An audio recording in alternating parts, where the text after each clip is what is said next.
រីពិធីបុណ្យចូលឆ្នាំខ្មែរប្រពៃណីជាតិពិធីបុណ្យចូលឆ្នាំខ្មែរក៏ចិត្តឈានមកដល់តើបងប្អូនមានកម្រងហើយឬនៅហើយបងប្អូនត្រូវការមនុស្សដែលអាចទុកចិត្តបានដើម្បីមើលថែមនុស្សជាទីស្រឡាញ់របស់បងប្អូនមែនទេមនុស្សជាទីស្រឡាញ់ដែលមានវ័យចាស់ប្រកបណាស់បងនឹងជួបនៅបញ្ហាទាំងអស់នេះដូចជាជំងឺរ៉ាំរ៉ៃប្រចាំកាយជំងឺប៉ាគីមសុន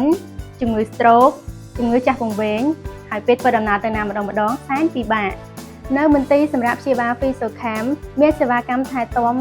នៅក្នុងមន្ទីរសម្រាប់ព្យាបាលផ្ទាល់ដែលមានកេលិនុបដ្ឋាយិការងចាំផ្ដល់សេវាថែទាំ24ម៉ោងមានអាហារ3ពេលនិងមានគ្រូពេទ្យពិនិត្យនិងវិទ្យតម្លៃចំនួន2ដងក្នុងមួយថ្ងៃហើយអ្វីដែលកាន់តែពិសេសទៀតនោះបងក៏អាចធ្វើវីដេអូខលជាមួយនឹងមនុស្សជាទីស្រឡាញ់បងបានផងដែរហើយគ្រប់ស្ថានភាពរបស់អ្នកជំងឺក្រុមការងារយើងខ្ញុំនឹងអាប់ដេតជូនក្នុងក្រុម Telegram និងរក្សាភាពឯកជនជូនដូច្នេះប្រសិនជាបងដែលមានគម្រោងដំណើរកម្សាន្តនាពេលបុណ្យចូលឆ្នាំខាងមុខឬបងដែលមានតម្រូវការសេវាកម្មរបស់យើងខ្ញុំខាងលើសូមចុចប៊ូតុងផ្ញើសារមកកាន់ page ខាងក្រោមឬទំនាក់ទំនងតាមលេខទូរស័ព្ទខាងលើ